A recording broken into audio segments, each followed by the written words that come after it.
क्या आप जानते हैं, कुछ घर ऐसे होते हैं जहां मां लक्ष्मी कभी प्रवेश नहीं करती। हाँ, कुछ छोटी छोटी गलतियां ऐसी होती हैं जो लक्ष्मी जी को घर से दूर कर देती हैं। और जब वो घर छोड़ देती हैं तो वहां बसता है दुख, दर्द और दरिद्रता का साया। आज हम जानेंगे वो कौन से काम हैं जो मां लक्ष्मी को नाराज कर देते हैं और कैसे एक स्त्री के कर्म तय करते हैं कि घर में सुख रहेगा या गरीबी। बहुत ही पुराने समय की बात है। एक छोटे से गांव में कुछ ही घर थे। चारों ओर खेत, कच्ची गलियां और मिट्टी की महक। गांव के बीचों बीच घर था सेठ रामदयाल का। रामदयाल कोई बहुत बड़ा जमींदार नहीं था, लेकिन मेहनती और ईमानदार आदमी था। गांव में सब उसे इज्जत से सेठ जी कहते थे। उसका अनाज का छोटा सा व्यापार था जो धीरे धीरे चल निकला था। सुबह सूरज निकलते ही वो काम पर निकल पड़ता और शाम को थक कर घर लौटता तो उसकी पत्नी सुशीलाबाई उसे दरवाजे पर मुस्कान के साथ स्वागत करती। सुशीलाबाई बहुत ही शांत और संयमी स्त्री थी। चेहरे पर हमेशा सादगी झलकती थी। माथे पर छोटी सी बिंदी, साड़ी का पल्ला सिर पर। वो मानती थी कि घर की असली शोभा उसके सोने चांदी से नहीं, बल्कि सफाई और सच्चे मन से होती है। हर सुबह सूरज से पहले उठकर वो आंगन बुहारती, तुलसी पर जल चढ़ाती और फिर चूल्हे में फैला दिया जलाती। उसकी यही दिनचर्या थी, सादगी में भक्ति, भक्ति में अनुशासन। गांव की औरतें अक्सर कहती, सेठानी के घर में तो मां लक्ष्मी खुद रहती हैं। रामदयाल और सुशीलाबाई का एक ही बेटा था, अर्जुन। अभी बस 20 साल का नौजवान, लेकिन संस्कारों में पला बढ़ा। अर्जुन दिन भर पिता के काम में हाथ बंटाता और रात को मां के पास बैठकर उनकी बातें सुनता। वो मां से कहता, अम्मा, जब आप तुलसी के पास दिया जलाती हैं ना, लगता है घर में सचमुच देवी उतर आई हैं। सुशीलाबाई मुस्कुरा देती और कहती, बेटा, देवी तो हर उस घर में रहती हैं जहां सफाई और श्रद्धा होती है। बस उन्हें मानने वाला दिल चाहिए। समय बीतता गया। घर में सब ठीक चल रहा था, लेकिन किस्मत के खेल अजीब होते हैं। एक दिन सुशीलाबाई को हल्का सा बुखार आया। उन्होंने सोचा 2 दिन में उतर जाएगा, लेकिन वो बुखार दिन ब दिन बढ़ता गया। पहले थकान, फिर कमजोरी और धीरे धीरे हालत ऐसी कि वो रसोई तक नहीं जा पाई। रामदयाल ने गांव के वैद्य को बुलाया। वैद्य जी ने नाड़ी देखी, कुछ जड़ी बूटियां दी, लेकिन असर नहीं हुआ। दिन पर दिन सुशीलाबाई की तबीयत बिगड़ती चली गई। घर का माहौल जो पहले हंसी और पूजा की ध्वनि से भरा रहता था, अब सन्नाटे से घिरने लगा। रामदयाल अक्सर रात को आंगन में बैठकर सोचता, क्यों अचानक ये सब हो गया? कहीं मेरी कमाई में कोई गलती तो नहीं, या हमने किसी का मन दुखाया हो? वो ऊपर आसमान की तरफ देखता और मन ही मन मां लक्ष्मी से कहता, मां, जो भी भूल हुई हो क्षमा करना। लेकिन जवाब में बस हवा की धीमी सरसराहट सुनाई देती। अर्जुन हर पल मां के पास रहता, उनके लिए काढ़ा बनाता, सिर दबाता और धीरे धीरे ये समझने लगा कि घर की नींव मां ही होती है। सुशीलाबाई के बीमार पड़ते ही घर का सारा क्रम बदल गया था। जो रसोई हमेशा चमकती थी, अब वैसी नहीं रही। सफाई में ढिलाई आने लगी। पूजा भी कभी होती, कभी नहीं। धीरे धीरे वो पवित्रता जो घर की पहचान थी, जैसे फीकी पड़ गई। एक रात जब सेठ अपनी पत्नी के सिरहाने बैठा था, उसने कहा, सुशीला, मैं सोच रहा हूं अब अर्जुन की शादी कर दूं।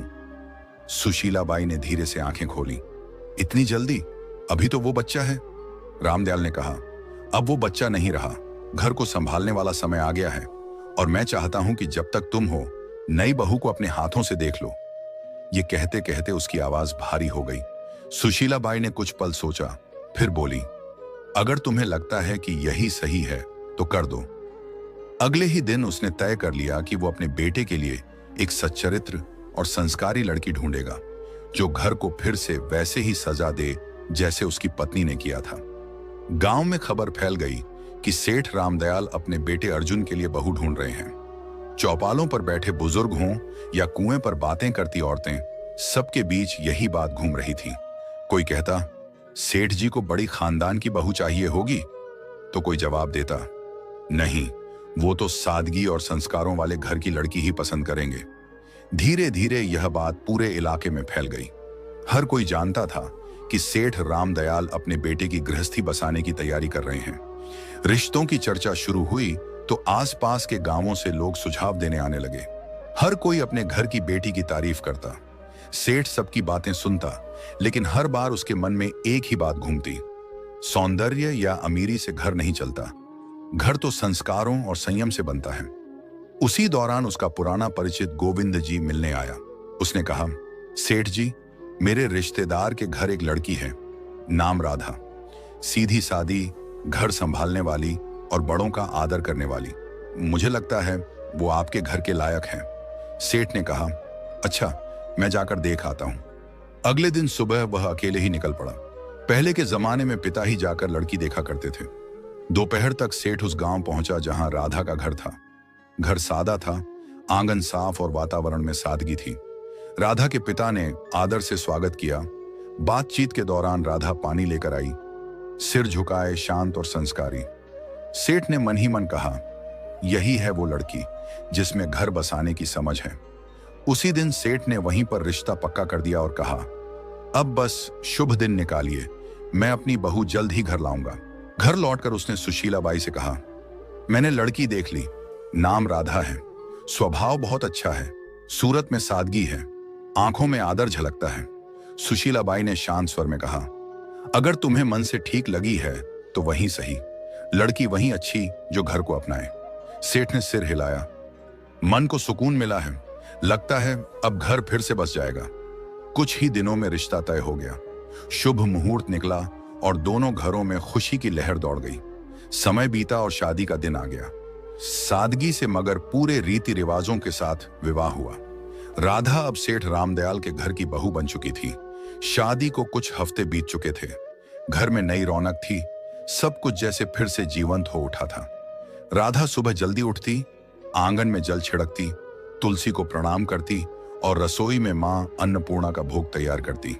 सुशीला बाई के चेहरे पर सुकून था। उन्हें लगता था जैसे घर में मां लक्ष्मी खुद आकर बस गई हूं। लेकिन जैसे जैसे दिन बीते, राधा की आदतें बदलने लगीं। वो अब सुबह देर तक सोने लगी और कुछ ही दिनों में आंगन की सफाई का समय बदल गया। पहले सूर्योदय से पहले झाड़ू की आवाज आती थी, अब सूरज ऊंचा चढ़ आता था, तब भी आंगन में बिखरे पत्ते वैसे ही पड़े रहते। एक सुबह सुशीला बाई तुलसी पर जल चढ़ाने निकली तो देखा कि झाड़ू कोने में पड़ी है और राधा अभी तक नहीं उठी।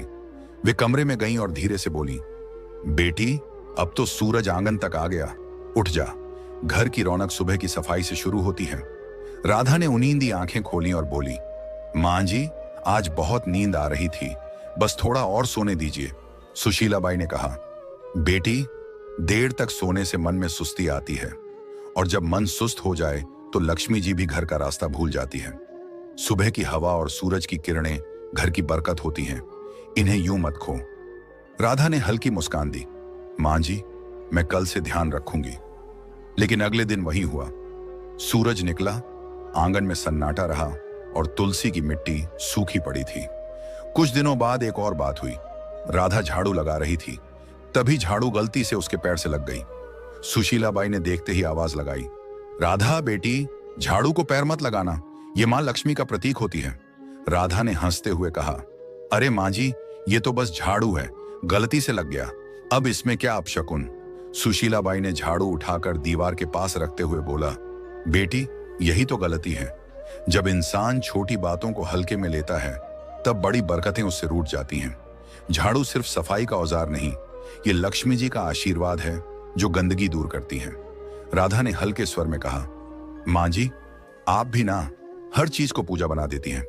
सुशीला बाई मुस्कुराई, मगर आंखों में चिंता उतर आई। धीरे धीरे राधा का ध्यान घर की सफाई और रसोई से हटने लगा।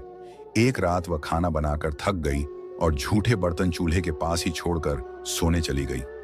आधी रात को जब सुशीला बाई पानी पीने उठी तो देखा कि रसोई में झूठे बर्तनों का ढेर लगा है। सुबह उन्होंने राधा से कहा, बेटी, रसोई मां अन्नपूर्णा का घर है, वहां गंदगी छोड़ना ठीक नहीं, रात की गंदगी से नकारात्मकता पनपती है। राधा ने कहा, मां जी, आप तो बस चिंता करती रहती हैं, मैं साफ कर दूंगी ना अभी। सुशीला बाई ने गहरी सांस लेकर कहा, बेटी, जो काम शाम का हो उसे सुबह तक टालना बरकत को टालना है।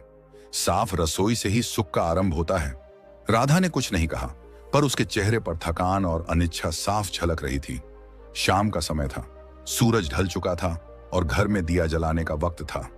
तभी राधा ने झाड़ू उठाई और आंगन बुहारने लगी। सुशीला बाई ने तुरंत आवाज लगाई, राधा, शाम को झाड़ू नहीं लगाते बेटा, इस वक्त मां लक्ष्मी घर में प्रवेश करती हैं।